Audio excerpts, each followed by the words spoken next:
Hello, and welcome to The Road Already Traveled, a podcast where we feature lessons from successful entrepreneurs and the professionals that serve them as they share their inspiring stories and insights. Now, let's get started with the show.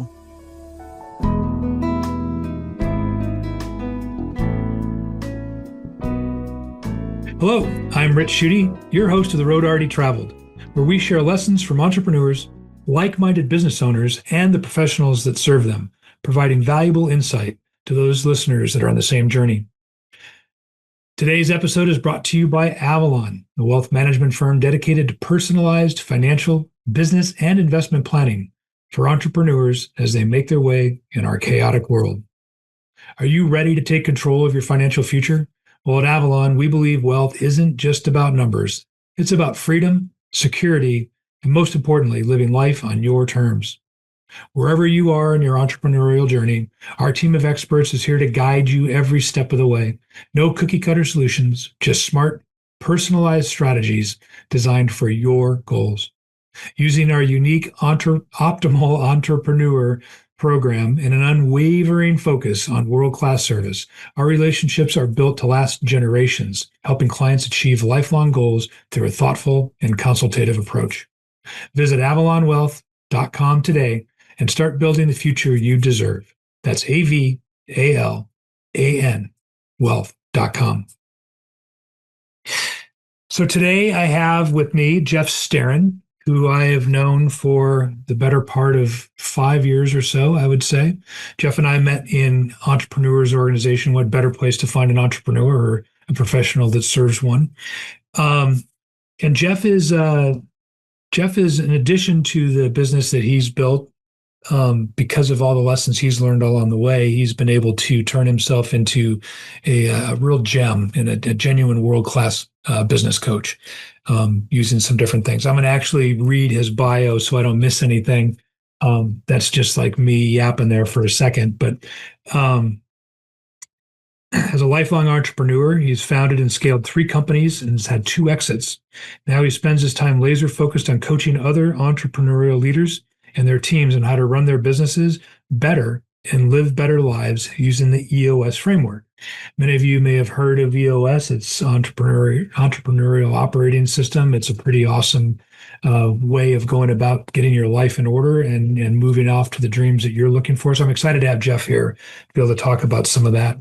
He's hired, fired, and led hundreds of people from key executives to engineers to frontline workers, and has been on several boards, including chairman of the Filter Manufacturers Council. That one had to have been exciting. As exciting as it sounds. And he spent 3 years on the Government Affairs Committee at the Auto Care Association, lobbying Congress to pass consumer protection legislation. And that actually is interesting. He was a professional pool player, poker player. He's taught yoga classes and workshops nationally and internationally, as well as owned a yoga studio in Los Angeles. A true Renaissance man.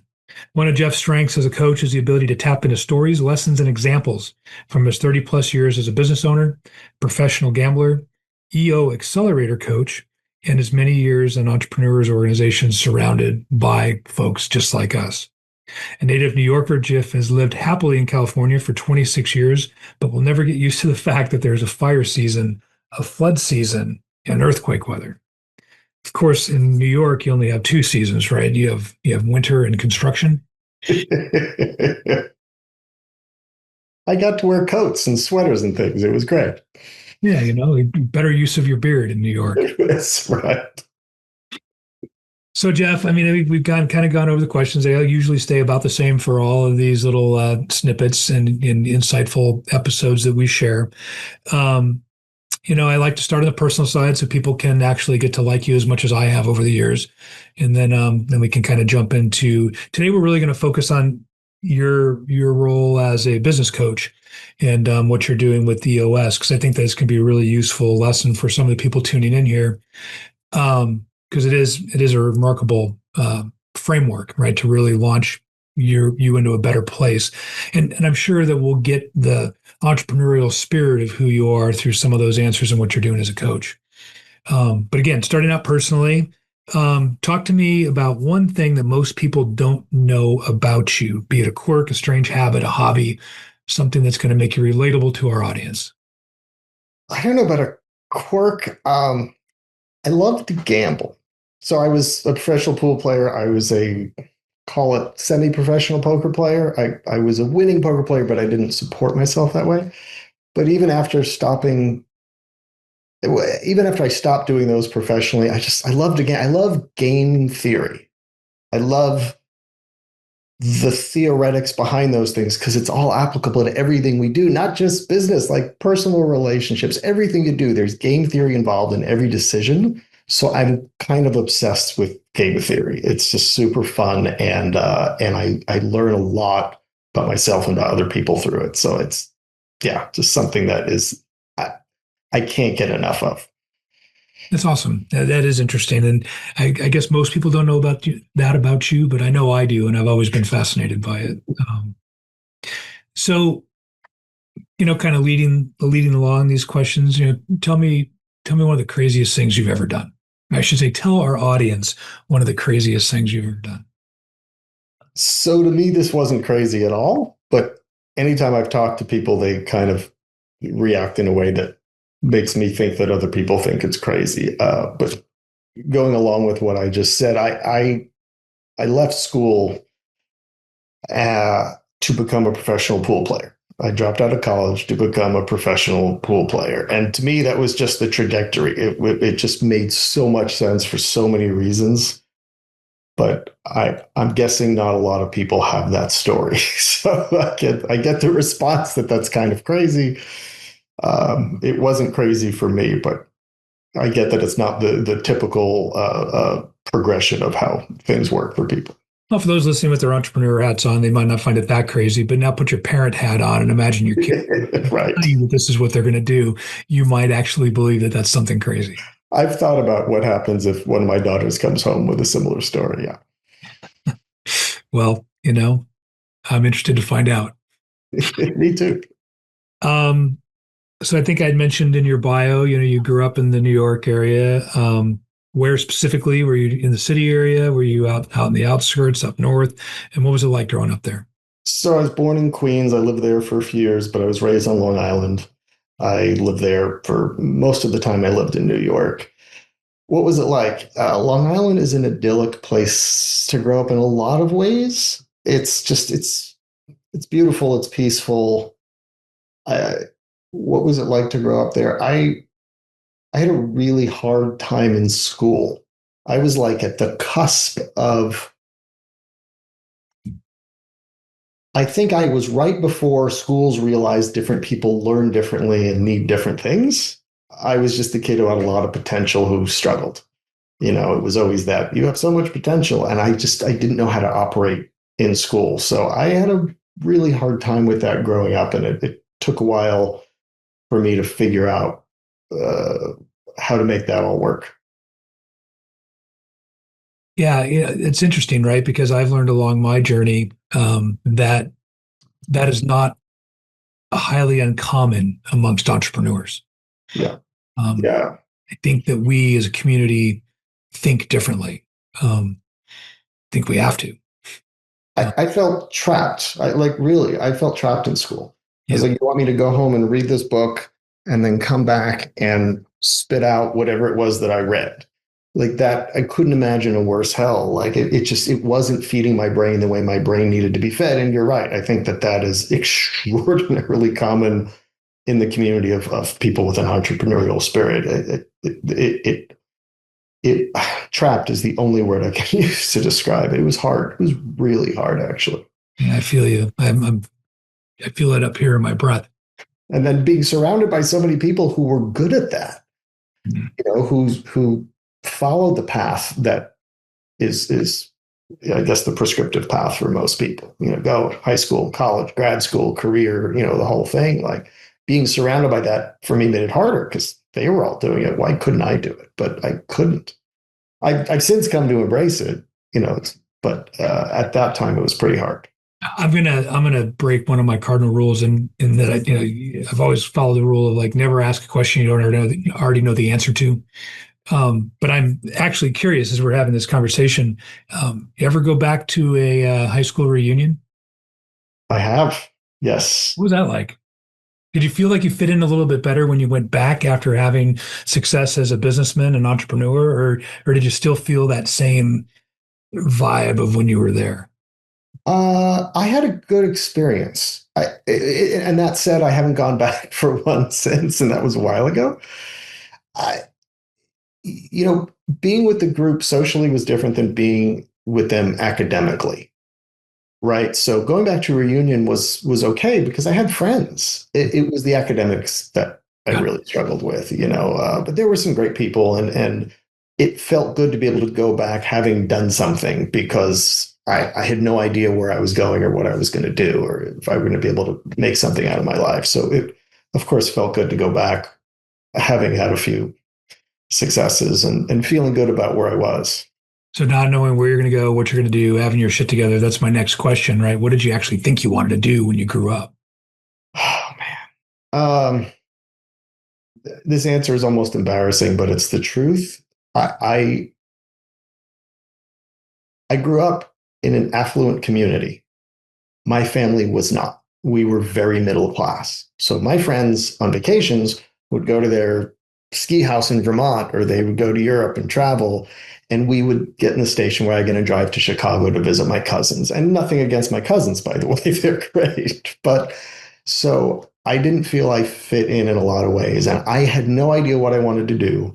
I just knew I wanted to fit in with that crowd, right? So for the first section of my life, like after I became an adult, I was just, all I wanted to do was make a living because I wanted to feel like I belonged there, and of course, after having some material success, I was able to go back and reevaluate. Maybe that's not the thing I should be aiming for, right? Not that that's a bad goal, by the way. There's a lot of value there, but of course it's changed along the way. But really, I didn't know what I was going to do. I just knew I wanted to have some success. I wanted to make money. So we're going to talk a little bit about what you're doing now, and I'm sure that that'll focus in on some of the things you've done along the way. But before we do that, I'm now breaking my rule twice inside of about a 3-minute window. I, Um, I don't know if I should be honored or insulted or. I'm just finding myself curious. It's like, have you finally found a place where you fit in? Oh yeah, yeah. I think I have. Um, Joining. There are a few things I've done. EO is a place where as soon as I showed up, started having conversations, I was like, oh yeah, these are my people. I get it. And there are other communities in my life outside of the business world as well. But I think once I became comfortable with who I was, once I was happy with who I was, it was like, actually I struggled with that for a long time. It became easier to find my people and connect with people. So at this point, yeah, I do feel like I fit in all the areas of my life, really, so, which is really nice. Yeah, I love that answer. So, all right. I want to talk about your journey and how you wound up finding and then getting started um, as a business coach, as an EOS implementer. What was that journey like getting here? And how does it feel now that you've arrived? So my story was, I've had a few businesses. The one for the longest is a manufacturing company that I had scaled to about $5 million in revenue. And we got stuck. We had 4 straight years where our revenue was, literally, it was plus or minus 3% every year. We were selling the same things to the same people at the same prices. We were stuck. We had hit the ceiling so hard. I didn't know what to do. A friend of mine gave me a copy of this book, Traction, that you can see behind me. I devoured it. I devoured it. It was all the things I needed. It was structure and framework that I didn't possess. So I decided I need to do this in my business. I ended up hiring an EOS coach to help implement the system, and it changed everything. Our sales in 5 years, our sales more than doubled. Profit was up over 480%. But for me, the part that was really fun was my role changed. Like I was removed from the day-to-day sausage making that I shouldn't have been involved with anyway. a lot of entrepreneurs, we have our claws in things that we won't let go of. And we really create more problems than we're solving, but we don't realize it. That was me. So once I was removed from that, I became coach, teacher, mentor to my people. And like, that's what I love to do. Before that, I taught yoga for years. I love doing that. I coached in EO, the accelerator program, people with smaller businesses trying to scale them. I coached them for a few. I love that. So it really hit home for me. Like, this is how I want to spend my time. So now I'm no longer involved in that business anymore. I still own it, but I'm just in the owner's box. And now I spend my time focused on helping other people experience that same freedom and success that EOS framework has afforded me and my team. So that's how I came here.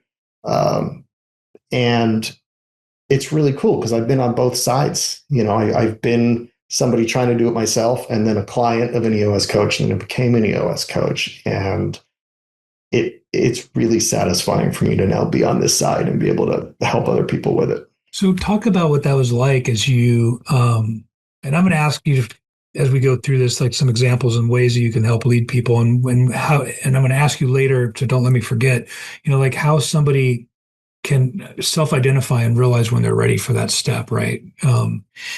But before I do that, you were in the manufacturing business, right? You made a widget that plugged itself into another widget that yes, exactly do what that widget was doing. And so, your clientele, it's like, hey, I've got a widget, buy my widget, right? And so a little bit different than professional services, because I would consider what you're doing now to be professional services, right? As a coach, what's it been like to try and build a clientele in this world, versus, because you're no longer selling a widget, right? You're selling something much bigger. So talk about that, because there's a lot of us that do that, right? There's a lot of people listening to this show that have never made the pieces, but they've served those that do, myself included. So it's like, I know what it's like to build a business in the professional services side, but not on the manufacturing side. What's it like when you flip that page? It's interesting. It's a very good question. And the reason I say that is because I struggled with that for a bit. When I was selling parts, you can sell someone parts and it's fairly easy to do. This is a great part. It's good quality. We're going to get it delivered on time, blah, blah, blah, blah, blah. If there's a problem with the part, we'll jump on it. We'll fix it. Make sure you're whole. Everything's good. When I was a yoga teacher selling yoga classes, more personal, but it's still a different thing. I'm now, what I sell is me, right? So it took me some time to figure out how to do that in a way that was with confidence and humility. Because I'm not the person who goes, I'm the greatest at what I do. I'm good at what I do. I believe that.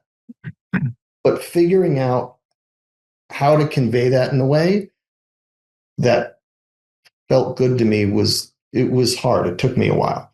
And I've gotten there, and I'm very comfortable with it now. Are you comfortable talking a little bit more deeper about that journey and how you got there? Because I will tell you that I would bet you 90% of the people that end up listening to this are going to relate to that, right? And especially, well, maybe 100% of the people that are in the professional services business will relate to that, right? How did you get to that point, right? I mean, I'm over 30 years into what I do, and I still have a hard time figuring out how to let people know that I'm as good as I am without sounding like a total douchebag, right? And we're amongst friends here, so I'll say that. Thank you. I got fed up with myself is kind of what happened. I heard myself in conversations afterward, and I heard myself soft pedaling. I'd say, oh, there are so many great coaches. I can introduce you to some others if you want to talk to some other people. And then later on, I'm like, why would I do that? And I would if somebody said, hey, could you introduce me to other coaches? But that's not what you should talk about with a client where you're confident you can help. And when I talk to people, I know I can help, typically with the majority of clients. And I think I got tired of being wishy-washy, and I didn't want to I was afraid of bridging the gap and going to arrogant. I never wanted arrogant, so It's a fine line. it's a really fine line. For me, I figured out a way to be able to communicate with, like I said, with humility and confidence. Like those are the two things I always want to embrace. Right. So I was talking to somebody the other day, and it's a client I really want to work with. And the reason I want to work with them is because they're going to be such a good client. Like they want it more than I do. And that's how this works best. Right. So we're talking, and I said, I just let myself say what I was thinking. And what I said was, I would love to be your coach. Like, go talk about it. I just want you to know you guys are great. This is going to work so well for you because I could see how badly you want it. I would love to work with you. And that's something that I wouldn't have said early on. Right. And it's not overly confident, and it's it's an authentic way of, and I'm not even talking myself up. Right. So it's been an interesting path to get to saying the things that I'm comfortable saying and not worrying about it afterwards. Whereas previously there was just a lot of head trash, Yeah. I would encourage anyone listening to hit that 15-second back button right now, maybe twice or three times, because there's a lot to unpack there and to really think about and reflect on. Because it is true. It's hard to get over ourselves on one end and actually accept ourselves in the other. Yeah. I think you really talked about bridging that. I mean, look, I'm still soft pedaling it, right? 30 years later, it's like I'm just doing a podcast, so people are listening, and maybe they'll think that I'm good from listening to this instead of telling people I'm good, because I'm not good at that, right? Right. I think we all struggle at a deep level with feeling unworthy in general. Yeah. Right. Like I mean, that's a very deep thing, but it's true. I think everybody struggles with that. And it that can lurk in a lot of different ways. And for me, that was just, it kept coming up to the point where I was like, I got to tackle this because this isn't serving me or the people that I'm working with. Right. I've got to figure out a way around it. Yeah. And it turns out the way was through it and not around it. Thank you for going a little bit deeper into that. Was you had this aha moment for your own self, right? In terms of the impact of what, your coach had on you. And you talked about how now that you're doing this is really what you love, but where was there a particular moment in time where it just clicked for you? It's like, this is the audience that I want to serve in this way. And if there was, or if there wasn't, but if there was, I'm interested in knowing, it's like, what did that moment feel like? It was my very first session when I started doing this. I was working with a team, my first session, and I was coaching them to come up with their goals for the next quarter. Right? We call those rocks in EOS. And what we do is go around, come up with the highest priorities. So we get to the end of about 2 hours, and there were 4 things on the board. And I read them to the room. And I say, if the team did nothing else but get these 4 things done in the next quarter, is that a great quarter? Does this move the needle? And I look around the room, and everyone's yes, yes, yes. And there's one guy, and I see him roll his eyes. So I said, hey, so-and-so, everyone else looks to be excited about it. I saw a reaction from you. What's up? And, oh, no, nothing. It's fine. Yeah, those are good. And I said, I saw you roll your eyes. Like, this is the time to say something. Like, what's up? And it took a little bit. And eventually he said, those are not the right goals. Here's why. He was not one of the top guys at the company. He was a leader, but it took a lot of guts for him to say that. And he wouldn't have said it. And it begat this unbelievable conversation. And we ended up replacing 2 of those with 2 others. And the group was so grateful that he said that. And I walked out of there that day floating on air because the owner of the company pulled me aside, said, thank you. He was right. And we wouldn't have known. And I was just like, this is the stuff that I need to do, because I felt so good that I was able to create a space where he was comfortable saying that. Like, it had a big impact on that team. So that is actually very special, and it almost undermines what I'm going to ask you next. But it's like I think you can maybe add into it, because what I really want to do is like I know, and you and I have gone around on this, because I don't like structure. I'm the world's worst person in structure. So I've always kindly teased you about the structure that you create for entrepreneurs. I'm like, no, entrepreneurs don't want structure. But I understand the value that there is in creating structure. And I actually understand very clearly the impact that you have on those that you work with, right? I understand it very clearly. But I want our listeners to be able to hear from you. Like, I want you to help them understand the type of impact you can have on them. And you sort of alluded to this, right? With your own personal impact in your manufacturing business. Right. You alluded a little bit to the impact that you just had in this one meeting that gave you your aha. But if there's something else you can add to that to share, like in terms of what are they strategies or otherwise that ultimately make the entrepreneurs that you engage with more successful, more fulfilled, and on a better path. So to comment on what you said, the first part about structure, it's really interesting because my experience, and this is me also, I'm terrible with structure, right? Which is interesting because I now help companies create structure that will outlive their relationship with me. Most entrepreneurs actually like structure, they just don't want it for themselves. Like that's my experience with me and with clients. So when I talk to people and I feel like I almost have this, there's a niche where I talk to people and I go, I know you don't want structure for you, but what about for, oh yeah, everybody else? Because what I do is I teach a framework, right? It's a business operating system, EOS, entrepreneurial operating system. And it's a framework for how to run any business. It doesn't matter what kind of business it is. But the cool thing about it is it's not relying on me. So I teach clients how to do it and then they go and I'm done, right? They may want to keep me on to help them run their meetings, but they don't need me. Like this will outlive the relationship we have. And it actually allows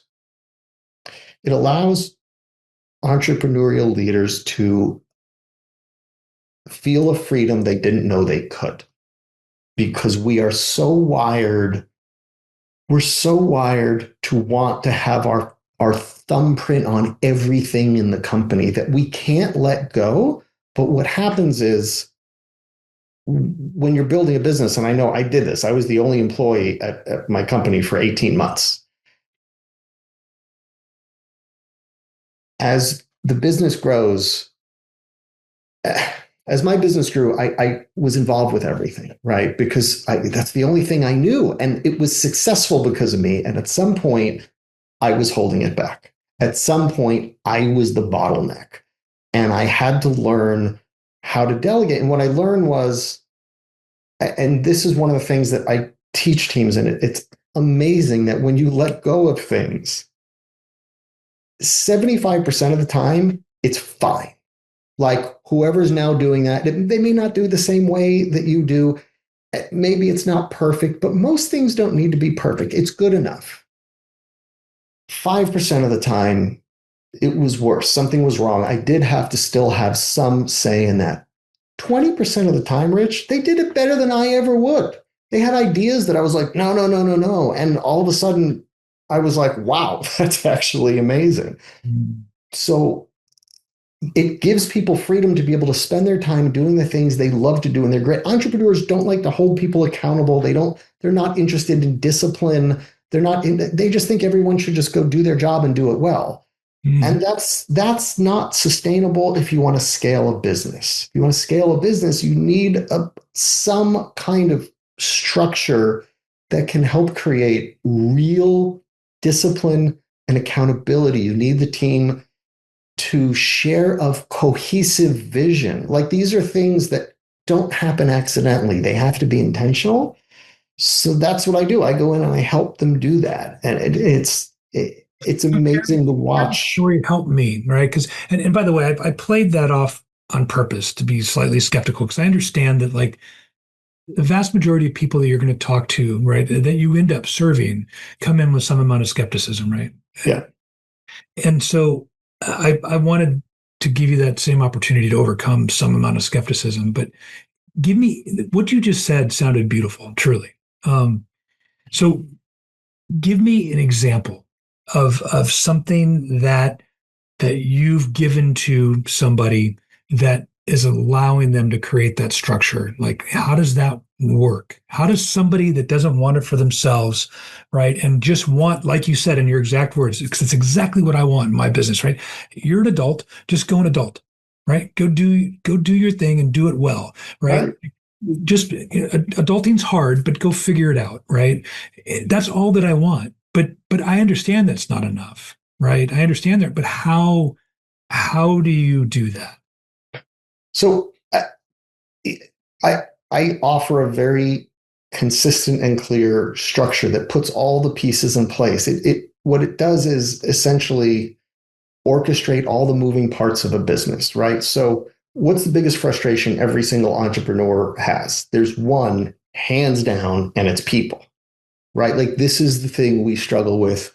Any business that has people, there's not a close second, right? So that can be really frustrating because entrepreneurs typically, most of us are visionary types where everything it goes by gut. Well, guess what? First of all, our gut is not always right, even though we think it is. Second of all, it's not scalable. You can't scale your gut.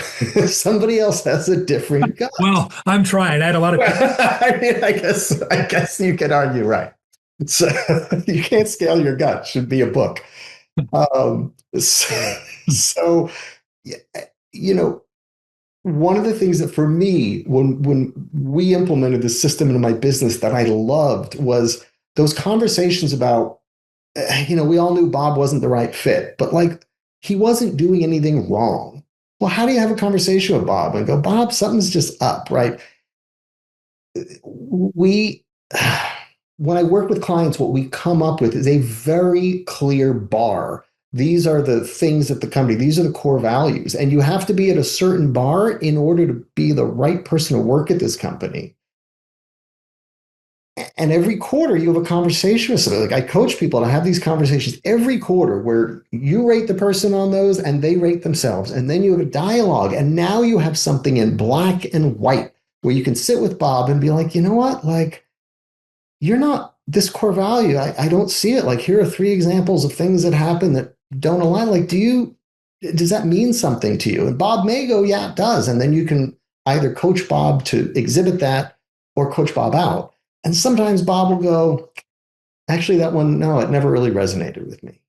Be like, well, maybe this isn't the play. Like, can we help get you in a better place that would be better, that you'd align with more? So that's a good example of like not, I know rocks are goals, but still the same concept, right? It's like really setting in stone for everyone to see, like this is who we are. This is how we operate. Right. And a framework to have a conversation. So it gives you clear communication tools. So you're able to have those difficult conversations. Look, happiness and success are on the other side of a handful of conversations we're not having. Right. And for me, learning the EOS framework and implementing it in my business gave me the tools and language to be able to have those conversations. It made things clear. It made things easier to communicate because now I knew what it was about Bob. Bob's fine, by the way. I've got no problem with it. He's just not the right fit here. And now I know why. Does that make sense? No, it's very liberating, actually. Yes. So that's a great success story, right? And a lot of us can learn from that, but a lot of us learn from like, how did someone F up? How did they screw up? So give me an example of somebody that you gave, like the perfect path, the best coaching you possibly could to get them to where they went. And they just completely blew that up and did something completely different, didn't listen to what you're doing. And that just left you saying, oh my God, I wish they would have listened to me. Because like I said, share something that was a disaster. It's hard because my job isn't to give advice. Right. My job is to facilitate conversation. It's to help them create this structure. And I assume the answer is in the room, not coming from me. I coach, I facilitate. But man, there are a couple of people. There was one. There's one client. He's not a client anymore. Who has a company. I have to be very vague. He has a company, good sized company. I think they did about 40 million a year, and could have scaled in 2 years based on what they did in the contracts that they were going to be awarded, easily to 100 million within 2 years. And the business was a train wreck. Literally, I walked in, people didn't know who reported to whom. I was talking to somebody. I said, well, who do you report to? She's like, I don't know. There were two owners. They were always fighting, giving people different priorities. Like, people were uncomfortable. They were never profitable. Payroll was always very difficult to come by. And it didn't have to be that way. So he hired me, and I went in, and I can't wait for them to do this because it's going to be a game changer. And they just weren't willing to do the work. They wanted someone to come in and do the work for them. They didn't want to have the conversations. They didn't want to follow through. And so they would show up to our next session 3 months later, having not done their homework. And I'm like, I'm not cheap. I'm coming out for it. You want to spend the day with me going over the homework with you, like doing it with you? Like that's not a good use of either one of our time. And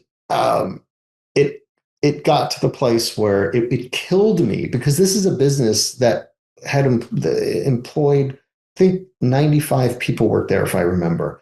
95 people's lives could have been so much better fairly quick. Within 6 months, they would have seen a huge improvement. And they weren't willing to do the work. I actually know somebody who's involved with that business, and they're still a train wreck. They still exist, but it's just every day is a struggle for everyone there, and it doesn't have to be that way. So what's interesting to me, right, is that oftentimes there are very few forward-thinking entrepreneurs, at least from what I've forward-thinking. Not let me back that up a little bit. We're all forward-thinking, right, when it comes to like where we want to go, what we want to do, how the business, the problems that we want to solve, right, how we're going to make our money. We're just throw that carrot in front of me and I'm off, right? But when I'm talking about forward thinking in the context that I'm trying to frame this, very few of us are perceptive enough to understand that we need help.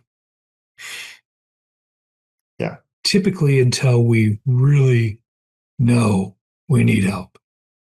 At which point, I think most of those people that actually like, holy shit, I need help, they're the ones that are going to be like you just talked about. Like, we need help, but you need to do it, right? So I'm creating word salad here out of what I'm trying to do, but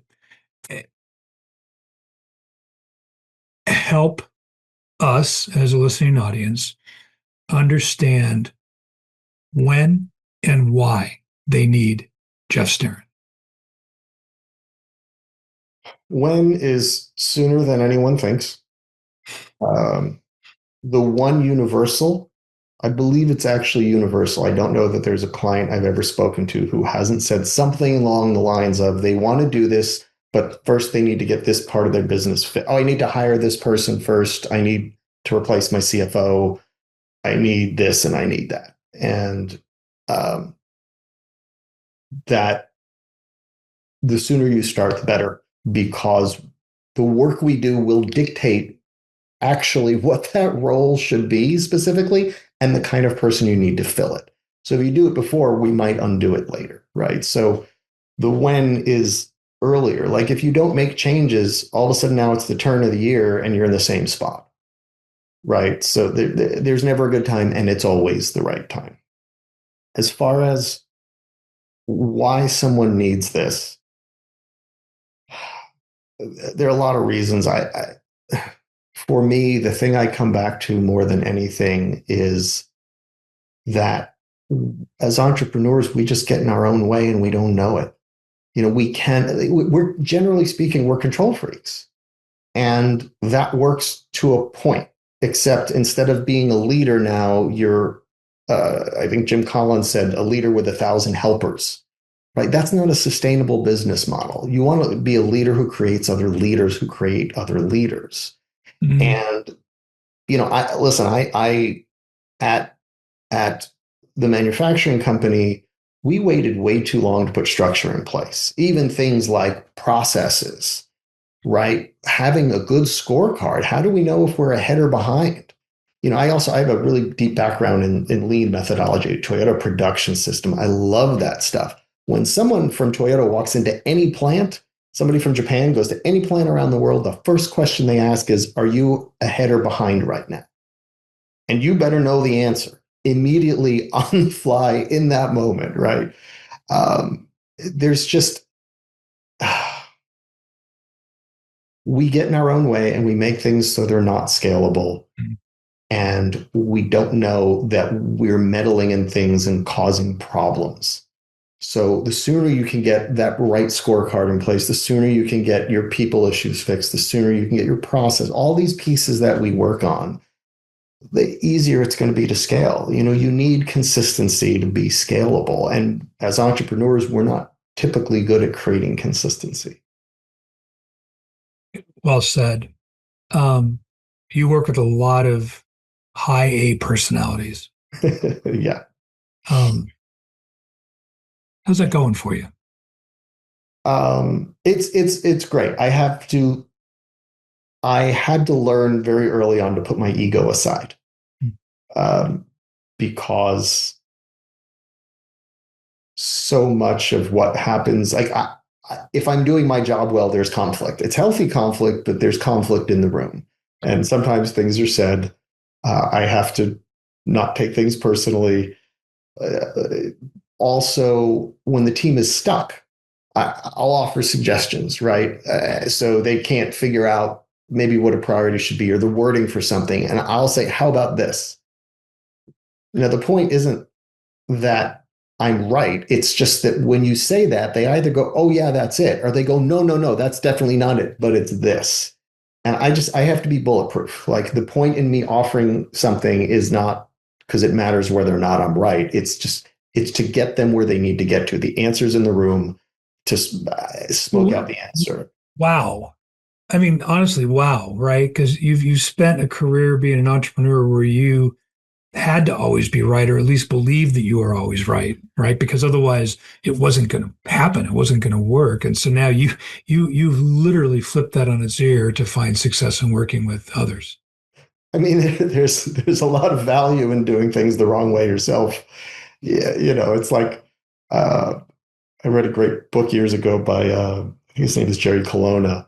I just forgot the name of the book, but he says something to the effect of, that a successful life is becoming the adult we needed when we were a kid.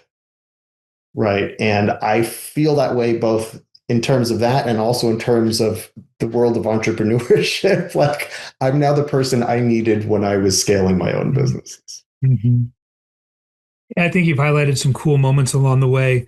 And maybe one of your stories did already highlight the answer to this question, but in case it wasn't in one of the stories, or if it was, just elaborate on it some more. I'd really love to know more about your proudest moment, right, in your journey. A moment where you can look back, right, on the fact that you were especially proud of a large success within your career, and what contributed to getting you there. So, the perfect answer is going to be, it's when I realized that I could give all this work to my other people because of EOS, right? Now we just, so I'll give that answer to the audience, but now I'm going to ask you to I'm going to cheat a little bit. I think there are two things that come to mind. There's a client. So I work with leadership teams. I don't work with anyone else at companies. And I had gone to a company one day. I'd been working with the leadership team, and I had shown up at their headquarters. I don't normally do that because we do our meetings offsite. That's a requirement for working with me. And I walked into the office. I was there to observe a meeting. And this woman in the front office, administrative worker, I don't know what she did, but something front office. I introduced myself, and she said, "Oh, are you the EOS guy?" And I said, "Yeah." And she goes, "Thank you so much." And I don't know who she is. And I said my 3 favorite words, "Tell me more." And she got really quiet. And she said, "Things here were so bad for so long. It was really hard." And she started telling me all these stories about all the difficulties they had. She said, "In the time you've been working with them, people are so much happier here." I would never know that. It's up to the leadership team to tell me how things are going at the company. And I probably won't ever see her again, but I have a soft place in my heart now for them and for the work I do and the impact that it has. I'm going to tell you really quick. I have a picture over there, actually. So when I was a yoga teacher, I led a thing. It was a workshop I called 40 Days to Revolution. And it was this workshop. It was 40 days of yoga, meditation, self-reflection, journaling.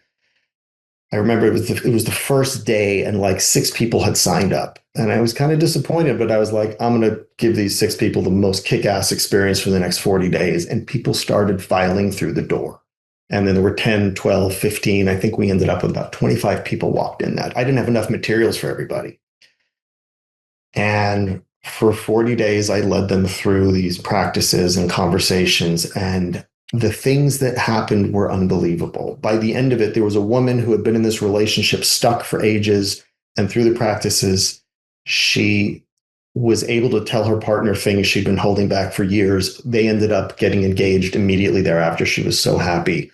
Someone else on the last day of the program came in and she said, "Thank you so much for your coaching." She goes, "I just quit my job. I'm a creative and I'm working in a non-creative field and it's killing me. And this program helped me realize." I'm tearing up as I said. And it was person after person. I love to be able to provide the structure for people to feel more who they are and be happier and have these breakthroughs. It's the thing that gets me out of bed every day. I know I was looking down there for a few minutes, but I was actually writing in my remarkable what you just said, even though I could go back and listen. I mean, it's recorded. I should have thought about that, but I needed to hear that again. I need to write it down. Is there a particular mentor in life that has given you some just super powerful advice that you'd like to share the advice and maybe give a shout out to that mentor? I have a lot of mentors for a lot of things, including you. I think anyone close to me in my life. My coach, Richard, said to me, especially early on when I started coaching teams, when I started with EOS coaching, I would get very nervous before sessions. And he told me, like, that's going to happen. To this day, I still feel it's not so much nerves as excitement, but there's this nervous energy. And he said to me in a very calm voice, he said, "Just get to the check-in." Because you're doing all this studying, okay, what's the agenda, and making sure I'm on checking everything I need to check. The first thing we do every day is we do a check-in. And no matter what's happening and no matter I'm setting up, I'm saying hello to people, the minute I say, "Hey, it's 8:00, let's start on time, let's begin with a check-in," everything settles and I'm ready to go. So anytime I'm feeling excited or nervous about something, I think of Richard and I go, "Just get to the check-in and I'll be okay." That's awesome. Thank you for that share. Thank you, Richard. Yeah. Yoga teacher, meditation, a whole different side of you that we didn't get into. But I would suspect with, you sharing some of that background, that you may have a ritual or two that you are into on a daily basis. And if you did, would you be open to sharing? So, yeah, I've been meditating for a long time, and I don't talk too much about that typically. For me, I need several hours in the morning to do nothing. So I wake up at stupid o'clock. I get up at 3, 4 o'clock in the morning, and I need a few hours to just I drink some tea, walk the dogs. I hang out. I make breakfast for my kids. I'll have a coffee. And I could never quite figure that out. There was an interview with Jeff Bezos, and I have never felt so seen in my life. I mean, this guy has done monumental things, and they asked him about his schedule. He said, "I don't plan meetings before 10. I like to putter," was the word he used. And I was like, it's the word. I need a few hours to putter. If I have a 7 o'clock meeting, great. I'm going to get up at 3 because I need time to putter. Like, I can't describe it. It's just, I love sunrise. I love the beginning of the day. It's very powerful. And I kind of like, I think a lot. It's very non-structured in some ways and structured in others, but I need a few hours of puttering. I like that. That resonates with me. The 3 o'clock part doesn't, but the puttering does. I'm going to have to find a way to balance that. A good word.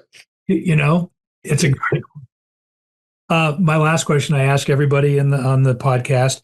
But before I ask it, I want to give you an opportunity to let anyone listening know where they can find you. If they want to inquire more about EOS and see if that's right for them. Would you like to share? Sure. You can look up Jeff Starin, EOS, and I'll come up. You can go to jeffstarin.com. You can go to eosworldwide.com/Jeff-Starin. I've got some videos up there and some other information. But jeffstarin.com is finally going to be the place I'll be rolling out very soon, that I'm going to have some writings and videos and just a little bit of information about who I am and what it's like to work with me. So that's how you can find me.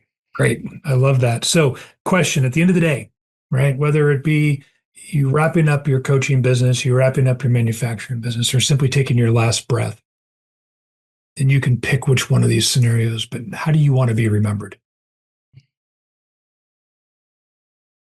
I would have answered this question differently until fairly. For most of my life, the answer would have been, I don't care. I was never a legacy person. I don't need a scholarship with my name on it. And I was more about just day to day trying to help people where I could. But I had I was studying with my rabbi fairly recently, and we talked about this in depth. And what he taught me that has really resonated with me is I am the link in a chain. We all are links in our own chains, right? Your job as a link is to hold on. Like, that's it. Your job is to hold on. So imagine a ship whose one of the links in the anchor chain has broken. Like, that's bad news, right? Like, your only job is to hold on to the link before you and the link after. We're the connection between the past and the future. That's what the link is. So when my life is winding down, I hope I'm able to look back and say, I held on, I did my job appropriately, with integrity, being that link between the past and the future. That's really beautiful. I wish I could tell you it's mine, but it's not. But it really has changed my thinking on this a lot. Yeah. So I'm gonna lead us out here. Thank you, Jeff, for your time today. I learned a lot. I knew a lot about you. I learned a lot more. I appreciate you sitting with us here on the road already traveled. Hopefully our audience got quite a bit out of this and find their way to learn more. But I'm gonna leave with some words that I've listened to my own self for a long time, and you'll be surprised that I'm going to say this, but even the greatest of all time have had coaches. Michael Jordan, Tiger Woods. Look what happened to Tiger Woods when he changed coaches, right? Great people have great coaches. So, and I think that we were able to introduce everyone today to a great coach. Remember, we are not only on the YouTube platform, but also in podcast form. You can find us on Spotify, Apple Music, iTunes, whatever you want to find us on. What a great way to get to work in the morning and you're puttering to the office is to listen to this episode. We appreciate all of you. Be sure to download, link, etc. And until next time, we will see you on the road already traveled.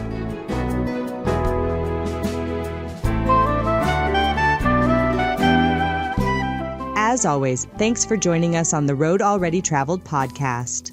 We're grateful you've joined our community and look forward to seeing you again for our next installment, so be sure to click subscribe so you won't miss a thing.